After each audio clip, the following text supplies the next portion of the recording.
এখন আমরা স্বপ্ন দেখছি, চিন্তা করছি ড্রাগন ফল বাংলাদেশ থেকে রপ্তানি করার। যদিও এটা বাইরের একটা ফল, কেন আমরা এই সাহস পাচ্ছি?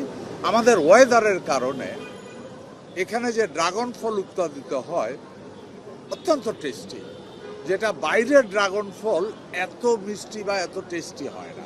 সুতরাং আমরা আশা করি আগামী দিনে হয়তো আমরা সমুচা থেকে শুরু করে সব কিছু তৈরি করেছে, কাবাব থেকে শুরু করে।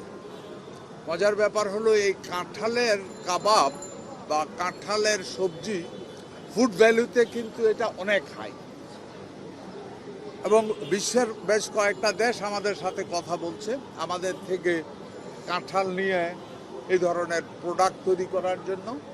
একই সাথে আমরাও লোকালি ডেভেলপ করছি। এখানে ছোট ছোট ক্ষুদ্র উদ্যোক্তারা আছে, এরা অনেক কিছু তৈরি করেছে।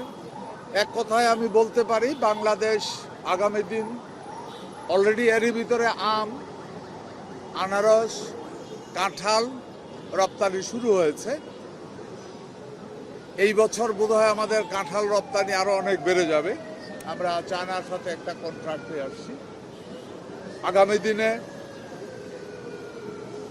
ফল বাংলাদেশের one of the strong export item হিসাবে খুব দ্রুত সামনে এগিয়ে আসবে, এই আশা করছি আমরা। এবং আজকের এই মেলার উদ্যোগ নেওয়ার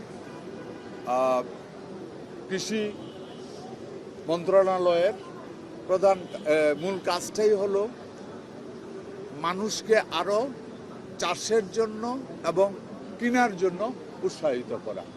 এবং রপ্তানিকারক যারা আছে অনেকে হয়তো এখানে আসবে, এসে তারা তাদের সাপ্লায়ার খুঁজে নিতে পারবে।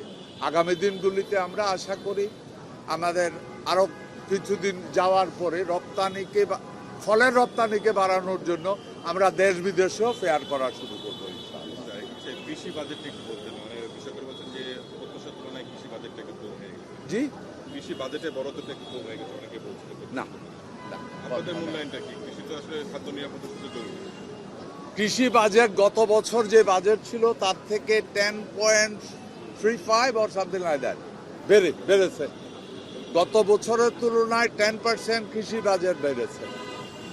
তারপরে প্রমোদনা বা উন্নয়ন বাজেট আছে, আমাদের বাজেটের ভিতরে আবার ভাগ আছে, ওটা বেড়েছে 59%।